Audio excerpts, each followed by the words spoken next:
Hey, welcome here with the Montana Sportscast podcast as we get ready to talk some hoop with Bob Ritterod, Paul Panisco. This could go off the rails real quickly the way the recording started. Bobby, how are you? I'm doing pretty good now. I think I don't know. Well, it's been a while since we've done one of these, Paul. I It has. kind of forgot. I did remember to hit the record button, but Good on you. I kind of forgot to do some things after that. I guess so. But Details. yeah, minor stuff. But Exactly. just kind of wrap up Frontier Conference basketball, Paul. I don't know. Have you heard anything about the conference tournament, pros, cons, either way? You know, I haven't. I've heard a lot on the pro side. A lot of it coming from Great Falls, which is great to have, but I haven't heard from much of anybody else, if that makes sense. I know it does feel like it went off without a hitch, and it does seem like everybody was good to go with it. So we'll just kind of go with that. What have you heard? Well, I think that I think it was great. I left, I guess, Monday night. Um, I believe it was. I was there for Sunday and Monday, yeah, and I thought it went well. It was definitely a tournament atmosphere. The coaches coming in there. The only thing that I didn't really like is playing those early games with the challenge game, high school challenge game in the middle there. Um, I think that kind of broke things up a little bit because they took a break in between, had about an hour of dead time there in between. So I think that was kind of tough, you know. Okay. But other than that, I think bottom line, Paul, it probably comes down to the financial situation to the institutions. Yeah. How that all pans out and plays out. It was brought up to me by a couple of people that when we played at host schools, only one team was traveling. This way, both teams had to travel and spend time in motels. So, you stop and think about it and look at it that way. There's probably going to be some added expense. Hmm. Not real sure just how all that'll play out in the end, but I think that's what it's basically going to come down to when the presidents look at it. It's going to be a financial Yeah. situation. Yeah. I did hear that Great Falls kind of talked about, and I heard this from Great Falls people with Providence, that it was maybe be on a rotation every 3 years. They would rotate it somewhere else Okay. uh, to another city. I don't know how all that would work, but I think that would be good. Uh, Yeah. I would say that you're probably limited to places. You know, Great Falls, Butte at the Civic Center, and of course Billings at the Metra. Other than that, you're basically going to one of the whole school's gyms, and that's what we're trying to Mhm. get away from. So, Yeah. or the MAC, I guess, at Hmm.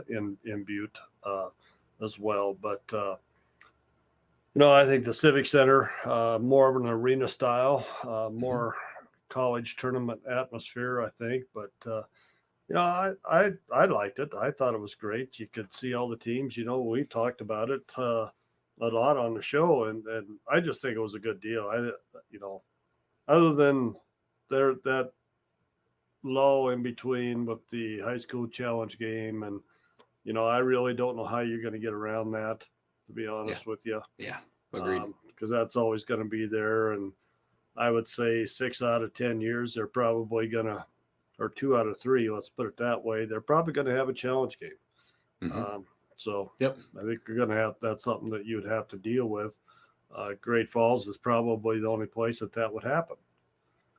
Um, I don't see that happening in Butte or Billings. It's possible, but there's also, I would say that, if it were in Butte or Billings, I would say that if there was a challenge game, say if it was in Butte and we were playing at the MAC, they'd move it to the Civic Center or vice Hmm. versa.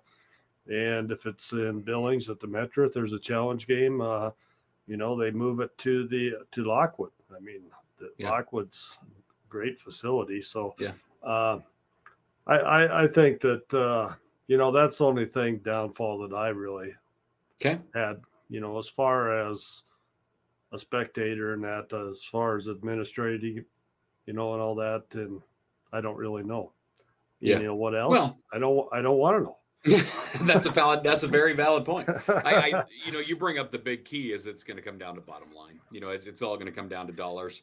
I do like the idea of rotation. We've certainly seen how successful the rotation has been for the Shrine game. Yeah. We're 15 years into the Shrine game rotation, something like that. And every year it gets bigger and better. And yeah, I do like the idea of a rotation. So if those conversations are being had, or if maybe it is something that does come up, I think that would help, because it's hard for one town, one institution to shoulder that responsibility of getting sponsors and raising that money every year. And if you put it on a rotation, it makes that load a lot easier, where you can kind of take a step away for a year or two and breathe, and then get back after it when it's your turn. So yeah, I like that idea, truthfully. Yeah, I think that will help it become successful if it is rotated to other areas. I really Yeah. do. Yep. But and who knows what's going to happen with the Frontier Conference in the next 5 years? Oh, jeez. Are we going to join? The Cascade or the North Star? Are we going to stay the same? I heard the rumor that our golf teams are going to join the Red River Conference or something, mesh with them, and Texas, Oklahoma. And, I've been hearing quite a few rumors. So, Okay. I haven't Most of really them I talked. made. Just so you know, Oh, most rumors that are just stuff I make up. okay. Yeah. Well, that's now it's clear as mud right now. And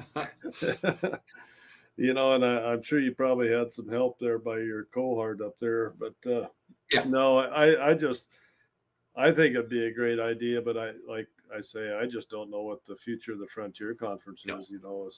Is the where we're going to be and what's going to happen. So, Well, yeah, I mean, look at the changes we've had over the last couple of years, and yeah, trying to navigate it. I don't, we're lucky that we have the ads and presidents we do, but I don't want to trade places with them. I mean, the work going in now as an AD, trying to navigate for not only your programs and for your school, but for the Frontier.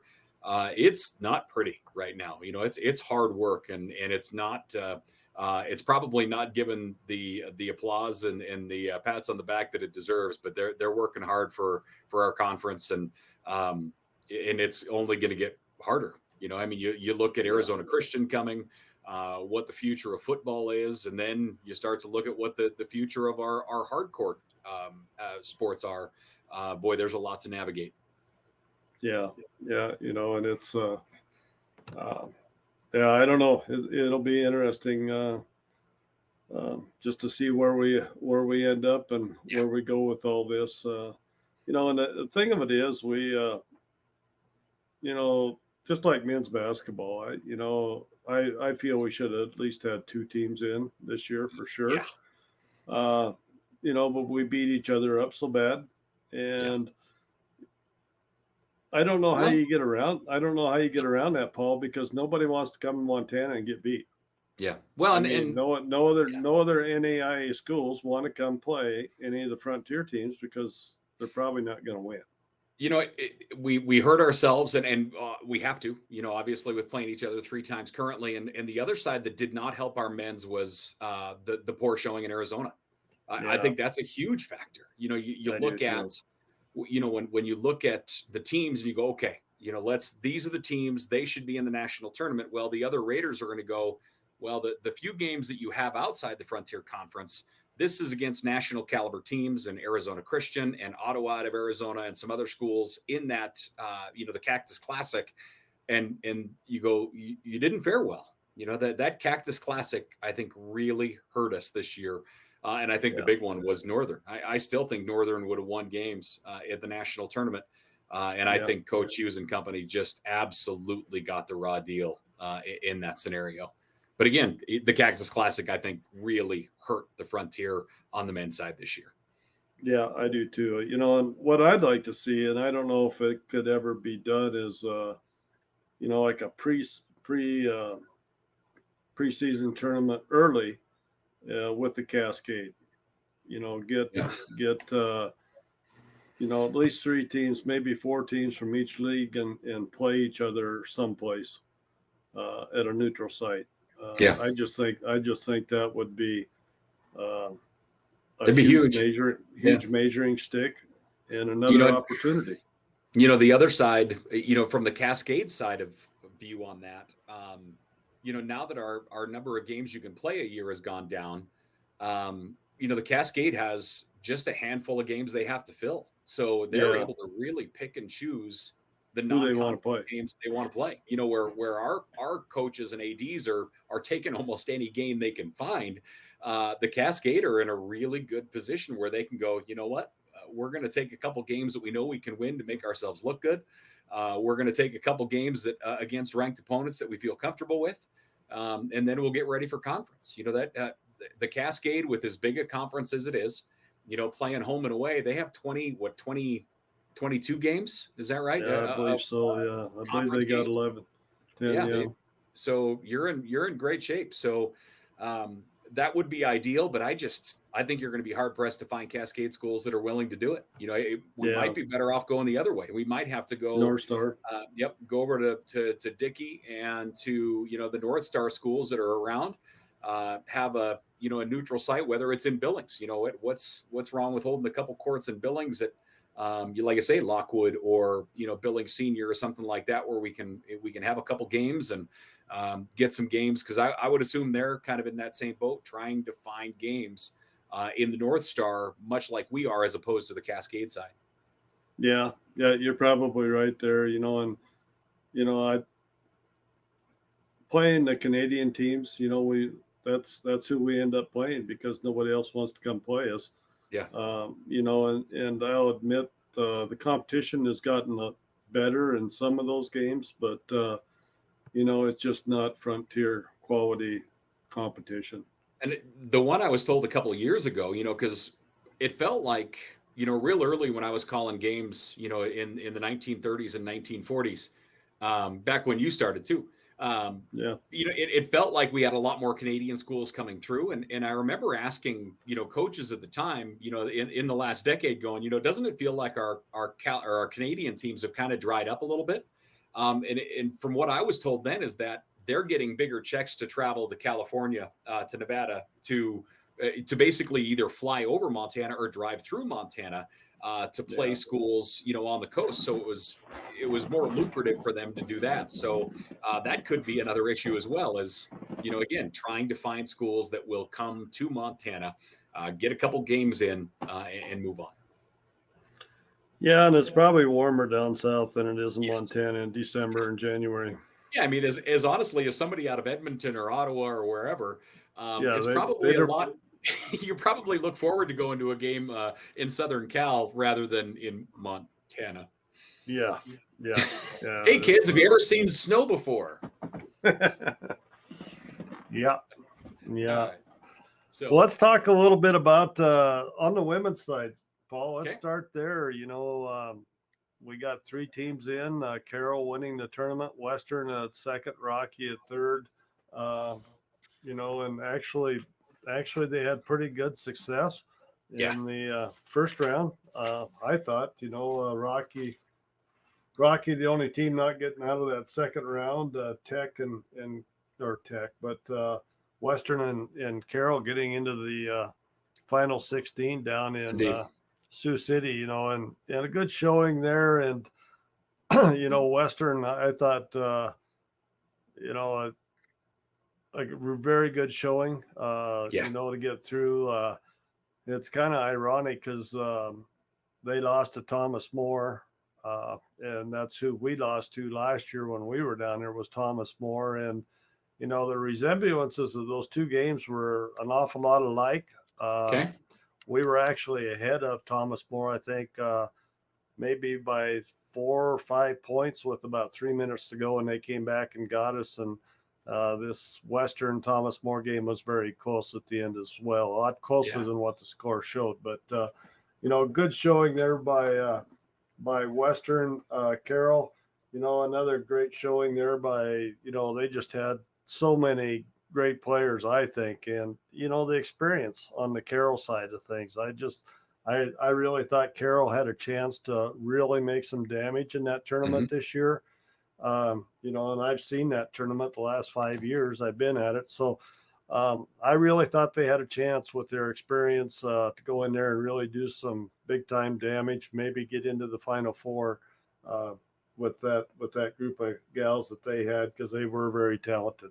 Very. And senior laden, just Yeah, they've seen it all, and even not only seen it all, but they've seen it all this year. I mean, the amount of high caliber basketball that they have played this year is just off the charts. I mean, it's yeah, they have played some incredibly good teams across the nation, and I was with you. I was kind of surprised they got bumped in that first round of the national tournament, in the round of 16, but still an incredibly great year for the Saints as they get down to the round of 16 at the national tournament.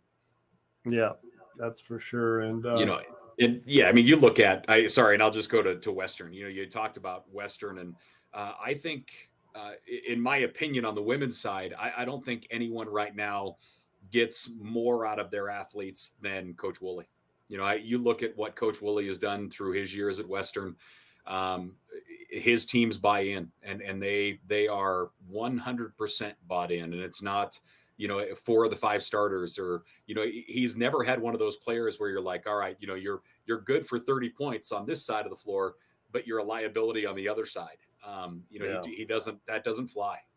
And no, I'm always impressed. That team, he's building off of a team from a year ago that had an extremely short bench. And this team has come together, and I'll tell you, I was really impressed again by Western, and what Fitzgerald leaving, as a senior, what she has done down there is just absolutely off the charts. And again, I mean, same goes with the Carroll ladies, that they're so senior heavy and such great leadership on the floor. We're going to be leaving a lot of big holes on the women's side of the Frontier Conference with the senior leadership that has graduated. yeah, and Sweeney was a nice pickup for Coach Yep. Woolley. I mean, Yep. she really, I think, probably the last weekend of conference play before the tournament. We actually played them that week, and I thought she basically took a lot of pressure off of Fitzgerald at that Yeah. point, Yeah. and basically she kind of took over the team, to be honest with you. And she is very capable of doing that, and Well, it left Brindley able to do more things. yep. Well, and it's it's going to be her role next year. You darn well know Yeah, she is going to be public enemy #1 next year. She's you look at the All American list, and we'll talk about that in a moment. But as far as that list goes, she's the only underclassman. She's the only one coming back. Yeah, she is going to have some big shoes to fill, but they'll be ready next year. let's talk about those All-Americans. Okay. 2 first-team All-Americans for the Frontier Conference.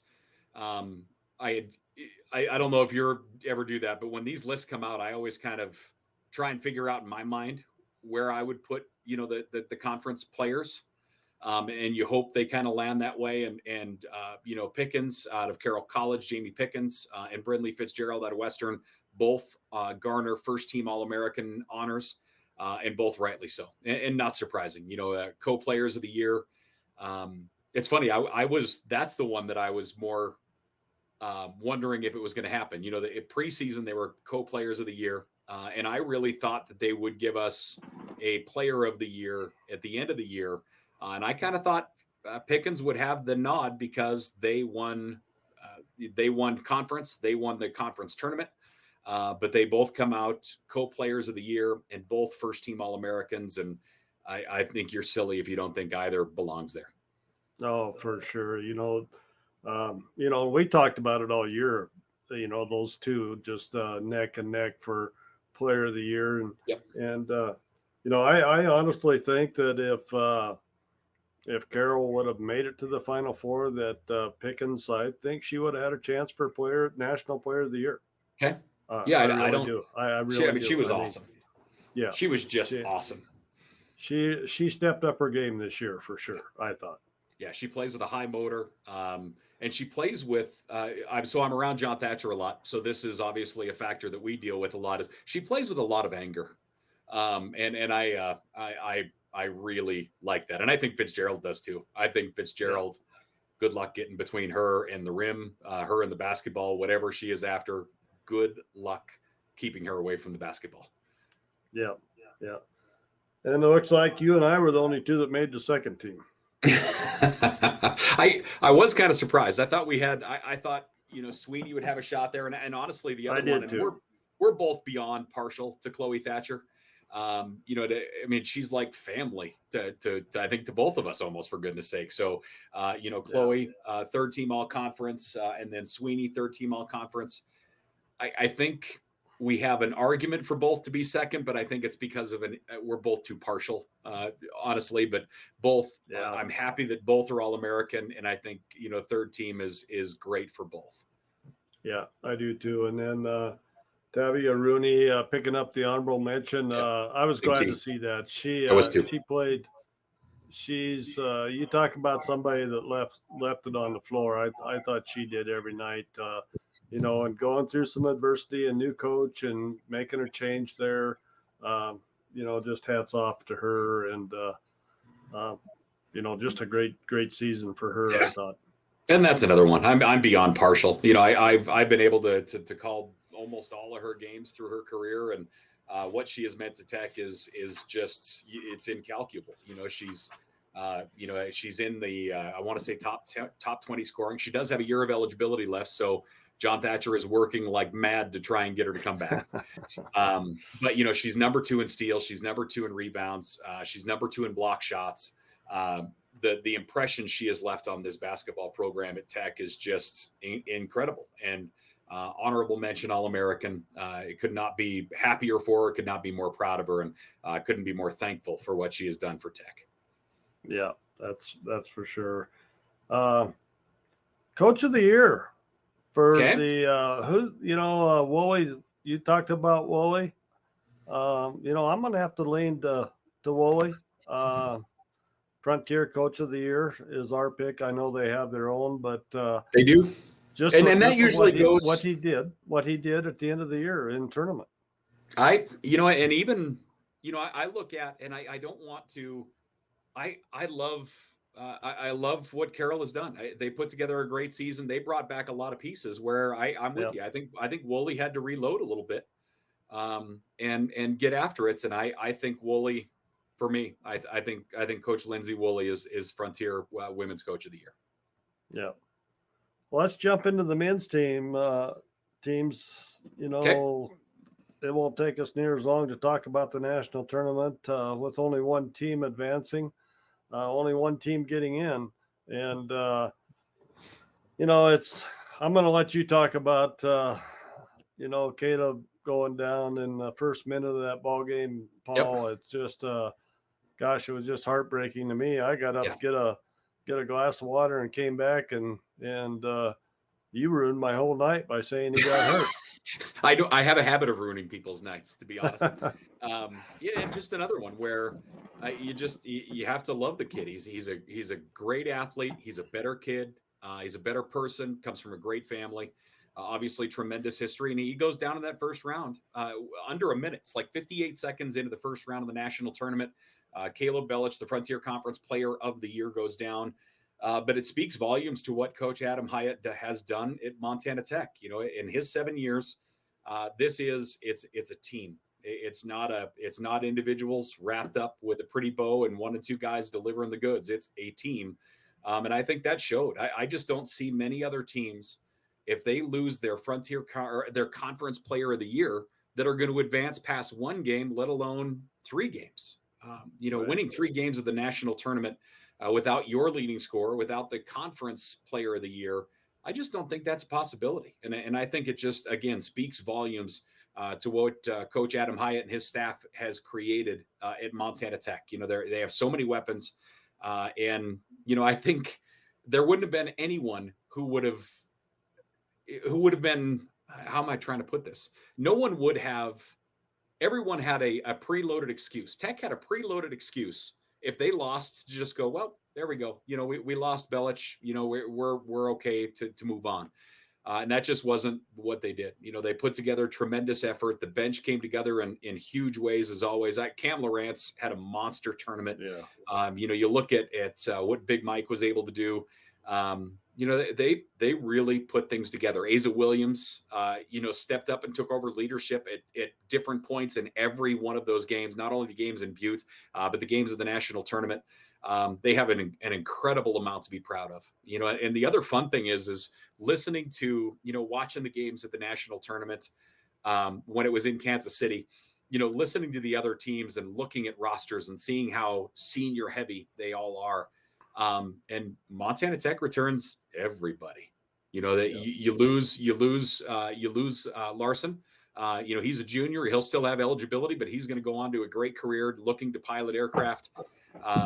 And that's the real exciting part is they bring back every piece, and they have, some that are redshirted that they're waiting to roll in. So this Montana Tech team has an awful lot to be proud of, but they're working forward to what is coming next year. And hats off to the rest of the Frontier. I mean, I just think we're so competitive that we make each other so much better. And we all know that Northern would have won one, if not two games. I think Northern, if they go on a spot, I think they win a pod. Like, I truly think Northern wins a pod. Yeah. It's a harder argument to get Providence there, and the part with Providence is the losses in the preseason. But we all know that if Providence gets going from outside, they'll beat anybody. Well, and we know that if Providence had two players at the beginning of the year, they probably wouldn't have had those losses. Nope. And that's something that maybe not everybody knows, but I honestly think Providence could have won a game in a pod. Yep. Or been very competitive. Yes. It's they would have probably ended up going against a number one, maybe against a College of Idaho or something like that. But and even in that pod, I think they're still going to go make waves. They're not going to go as the weak link. That we know for sure. No, and and I just it's a shame that we only got one team in. I just feel bad for our conference and our athletes that I think they're very deserving of that spot in the national tournament. Didn't make it, but we talk about the national tournament. Clark out of Indiana winning the women's side of things, beat defending champion Thomas More, and then College of Idaho, Paul. They win the men's side with a couple Montana kids on that team. And kind of rumor mill feels like there'll be another one added to that roster here pretty quick. So, unless we can, talk that Butte kid out of going there, but it does kind of look like that's where Dougie Peoples might land, and wish him the best. It's that College of Idaho program is doing great things, and like you say, already some Montana kids there, and maybe some more in the pipeline. Yeah. Well, Paul, what's your thoughts on next year for the women's side? We know there's Carroll's going to lose a lot. Mm-hmm. Number one, I think Western, they're going to be, you lose Fitzgerald out of any line, yeah, and you're going to lose King, who is probably when we talk about it. And it's probably, when I say we, I just mean me. We probably don't focus enough on what King brought to the plate. King has had an incredible career at Western. I mean, she has been a factor since day one. And because of all the other pieces around her, she probably doesn't get the love and affection she deserves, but she has been awesome at Western. Yeah, and the Cooley girl, the freshman out of Big Timber, where came from Big Timber, Cooley, she's going to be one to watch for. Very talented, comes from a very athletic family. She's going to be, I think Western's going to be okay. Yeah, I really do. Yep. And then we drop down to Rocky. Of course, we lose Chloe. Hmm. That's the only senior on the Well, team. We are going to lose Detman. I think she is graduating, and I think Mac will go on. It's nothing written in stone yet. Kind of like Rooney, there's people. I won't mention any names talking to her, trying to get her to stay, but come on. I, Yeah. I don't know. But I think that I think Rocky's going to be there Hmm. about where we were last year. I Okay. really do. I really do. I think Providence. I think they're going to improve. Yes, I do too. I think that they get some. They've gained some experience. I thought they got better and better and better. Yep. And I think that Tech is definitely going to be better. You Yep. give Coach Graham the summer to work with kids. I think that they'll be better next year than what they Yeah. were this year. Yep. And Coach Moet up there, he always gets something. I just feel so sorry for him. It's got to be hard to recruit to Haver, but you know they keep battling, and it seems like they might go 2 or 3 years and struggle, and then come back and they're right at the top of the thing. Yeah. Uh, Yeah. So I guess what I'm trying to say, Paul, when it comes right down to it, I think that the Frontier women's side is going to be more competitive top to bottom than it was this year. I agree. Honestly, I think that's a great assessment. I think the teams that were towards the bottom are going to get better. That's the style of play in the Frontier. Those are the coaches we have, and I think we have some awfully good recruiters. So I think I'm kind of excited to see what is in store. For both sides, for the bottom, for what Northern has. Coach Moet with a couple of his key ladies unable to play really most of the year this year, Right. getting them back in rotation, getting some new bodies in. I'm really excited to see what Coach Jeff Graham has here at Montana Tech recruited that I've heard already, and kind of coming down the pipeline.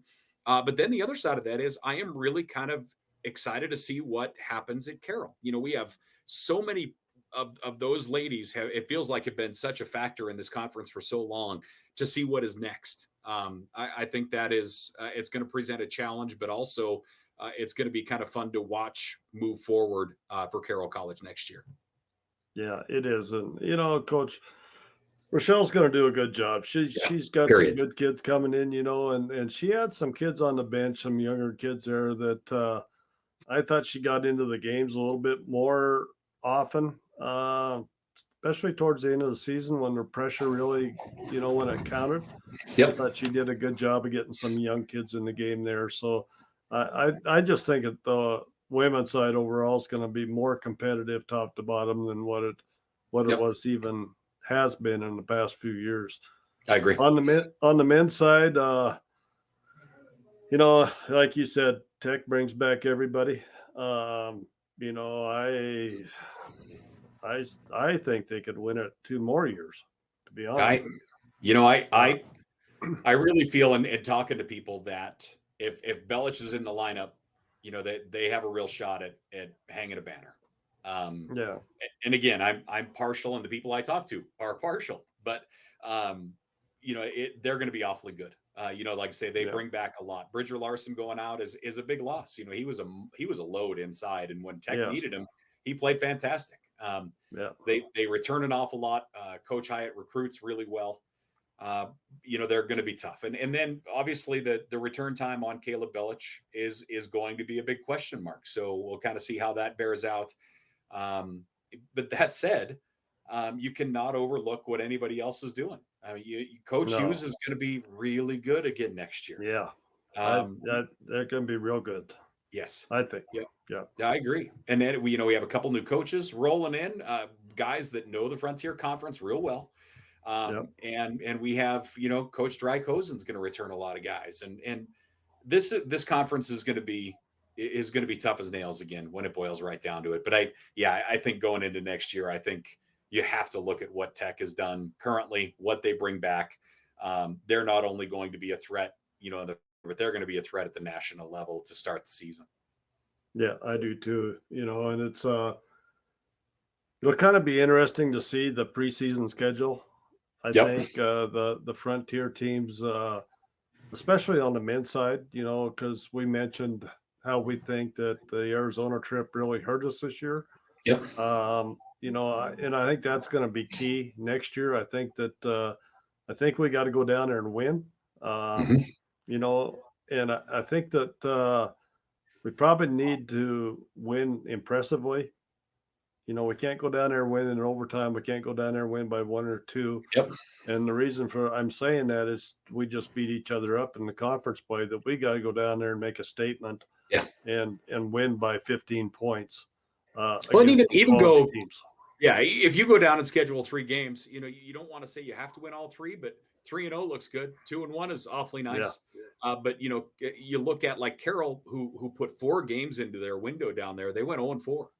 yeah, Ottawa of Arizona, the team that's down there in Glendale with Arizona State, they finished the year 4-0 against the Frontier Conference with the win over Tech in the right. in the round of 8. Tournament. They won. Yep, they won 3 games. It's that Cactus Classic. So that's stuff that is it's hard to argue against when you get our ads in a room going, hey, this is why we should be there. Even Ottawa next year goes, well, we went 4-0 against the Frontier last year. Like what are we supposed to take away from that? So those are tough arguments, and you have to kind of overcome those speed bumps by getting some wins early is going to help an awful lot. Yeah, I agree. You talked about the new coaches coming in. I'm going to try to get a hold of them, and Yeah. maybe we can have them on next week and talk to those two guys. As you said, they're both very familiar with the Frontier. Um, and losing Let me Coach ask you Steve this. Keller. Yeah, go Oh, ahead. Talk about Steve real quick. Talk about you Steve. I know, mean, obviously the impact. losing him as a coach is going to be tremendous, but Steve's not going to go away. Yeah. He is he Are you saying he's a Steve rash? Steve is going to be a mentor as he has been to so many of these people that are coaching today. I mean, you look at Drykosen, as long as he's coached at Rocky, when Steve was coaching in high school, Bill's dad was coaching in high school as well, and they'd play each other, and Bill would go sit behind Steve on his bench and not his dad. Yeah. And Yeah. things like that. So Steve is going to be very well connected to the coaches, and especially with JC at Providence. Yeah. Um, I think that that'll be very influential. But other than that, our coaches that we have in this conference, boy, they're talented. They're very I guess talented. I completely agree. And the only thing I want to ask you is, were you surprised at how quickly both vacancies were filled? Was not on Providence. Okay. And I think the reason I say that is probably Did it being feel at like that one the was built over the year? Like it would, because even the people I talked to, it felt like the progression was known, before the season well, ended. yeah, I think so. Yeah. I don't know if Ashley interviewed anybody else, to be honest with you, and I guess Yeah. that's up to him to say whether he did or not. But I think JC was probably pretty much the shoe to fit there. Mhm. And as far as Western goes, I think it just comes down to recruiting. And you've got to get that jump on recruiting, especially in Montana. I Yeah. mean, Paul, anybody that's been around the frontier knows how hard it is to get good Montana kids in the frontier, because the good ones are going to the Cats or the Grizz Mhm. and maybe College of Idaho and maybe another school out of state. And then it's a dogfight, Yeah. after that for the frontier. Yeah. Yep. Agreed. MSUB, they men's side, they don't really recruit. Mick hasn't recruited Montana real heavy. No. Kevin Wooden has on the women's side. Mhm. He typically, I would say, gets at least one of the top 3 players every year. on the women's side. Yeah, and he's getting a great one Him and out of that Shane. guard at Billings West. You know, Yes. she Well, had he's got a great couple job. of them coming in. Yeah, he's got a couple of them coming in next year. But no, hats off to our coaches. I just think that's what makes the Frontier what it is. And you know, I know that we think that we do, but and I'm retiring, so it's up to you now, buddy. Yeah, you're retiring. All right. I hear that Yeah, I from did. another one of my favorite people all the time. And Well, I call Bravo Sierra on him too. I told Chloe about 2 years ago that we're going out together. So Well, I mean, come on. she's out of eligibility. So She's been at Rocky since 1987. She has been in the Frontier longer than I no, no, I don't think so. It's close. You're not bad. What else you got, Paul? I think that's about it. I look forward to talking to our new coaches on the men's side, and Yep. we had the women's All-Americans. Congratulations to them. Congratulations Yeah. to our Frontier schools. Really a great year. There's not much more I can say. I'm awfully proud of our schools. I love our coaches. They work their tails off, and hopefully, people give them the love they deserve. Our coaches work incredibly hard, and no matter what you might think, they don't have it out for your kid. No. But they just do. They do a great, and it's I guess so I have a junior in high school, and the biggest compliment I can say is I would be so honored and proud to have my kid work with any of these coaches. That's as heartfelt as I can get. Yeah. And I think that a big thing about all that as well is I think our attendance is showing. Yep. I know that the attendance is up at Rocky in basketball Yeah. the last couple of years, but Oof. we've had some really, really good crowds at Rocky this year for men and women. I don't remember going to games when Kelvin Sampson was here. I'd like to be able to say I do, but I don't. I have no memory at all. But JT and I talk about it all the time that it was standing room only. If you didn't get a seat, the fire marshal was there to turn people away. And I'll tell you, the NAIA tournament games that Tech hosted, we weren't far from that. It was slammed, and we had fun. So I look forward to those crowds continuing next year, not only here in Butte, but everywhere in Montana. Yeah, I do too. Well, Paul, let's wrap us up for the day. All right. And we'll try to get back on course here and be back next week. Yeah, it's always my fault. Sorry.